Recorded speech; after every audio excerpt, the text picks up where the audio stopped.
আমার সামনে আমার ভাইদের আজকে রক্তাক্ত বা যে হোক অসুস্থ, সত্যি কথা আন্তরিকভাবে দুঃখিত। আজীবনের জন্য বয়কট ঘোষণা করা হলো চিত্রনায়ক জয় চৌধুরীকে। বাংলাদেশ চলচ্চিত্র শিল্পী সমিতির শপথ গ্রহণের দিন ঘটে গেছে অপ্রত্যাশিত একটি ঘটনা, যা রেশ ধরে আসছে নানা সিদ্ধান্ত। এক সাক্ষাৎকার গ্রহণকে কেন্দ্র করে সাংবাদিকদের ওপর হামলা চালান অভিনয় শিল্পীরা। হামলার ঘটনায় দুজন সদস্যকে সাময়িক বহিষ্কার করেছে শিল্পী সমিতি। এছাড়া সংগঠনটির সাংগঠনিক সম্পাদক জয় চৌধুরী হামলার নেতৃত্ব দেওয়া ও ঔদ্ধত্যপূর্ণ আচরণ করায় তাকে আজীবনের জন্য বয়কটের ঘোষণা দিয়েছেন সাংবাদিকরা।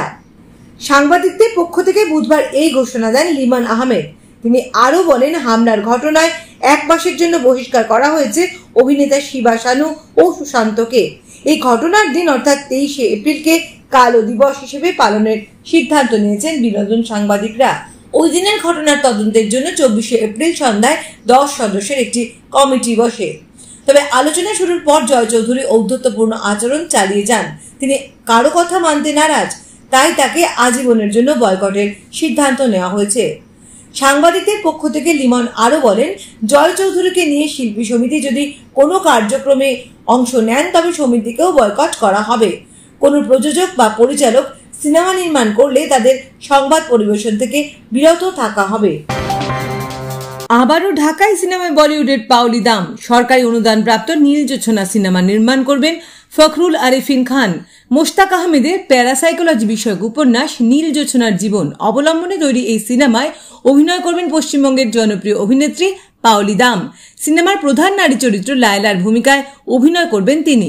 গত বুধবার কলকাতার ডিকালগ ম্যানেজমেন্ট সেন্টারে পাওলির সঙ্গে আনুষ্ঠানিকভাবে চুক্তি করেন নির্মাতা ফখরুল আরিফিন খান। ঢাকায় সিনেমায় আবারও কাজ করার বিষয়ে উচ্ছ্বাস প্রকাশ করেছেন এই অভিনেত্রী নিজেও। সিনেমায় পাওলির বিপরীতে কে থাকছেন তা এখনো চূড়ান্ত হয়নি, তবে নির্মাতা জানিয়েছেন পাওলির বিপরীতে দেশের একজন অভিনয় শিল্পীকে তিনি নির্বাচিত করবেন। খুব শিগগিরই তা চূড়ান্ত করে জানাবেন তিনি। আবারও বাংলাদেশি চলচ্চিত্র অভিনয় প্রসঙ্গে গণমাধ্যমে পাওলি বলেন, গত বছর নির্মাতা ফখরুল আরিফিন খান আমার সঙ্গে এই সিনেমা নিয়ে যোগাযোগ করেন। প্রথমে তার কাছে গল্পটি শুনেছি, যেহেতু তখনও মোশতাক আহমেদের এই বইটি আমার পড়া ছিল না। এরপর যখন বইটি পড়লাম তখন দারুণ লাগলো। বলা যায় এই সিনেমার সঙ্গে সেদিন থেকেই জড়িয়ে আছি, যার আনুষ্ঠানিকতা গত বুধবার হয়েছে। নির্মাতা ফখরুল আরিফিন খান বলেন, নীল জোছনা সিনেমার কাজ শুরু করেছিলাম প্রায় 6 বছর আগে, সেই 2018 সালের শেষের দিকে। প্যারাসাইকোলজি নিয়ে আমার ধারণা এর আগে বাংলাদেশে কোনো কাজ হয়নি, আর সে কারণেই যখন আমি মোশতাক আহমেদের উপন্যাসটি পড়ি তখনই চিন্তা করি সিনেমা বানানোর।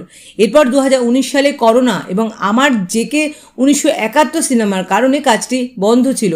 এরপর আবারও গত বছরের শুরু থেকে কাজটি শুরু করি।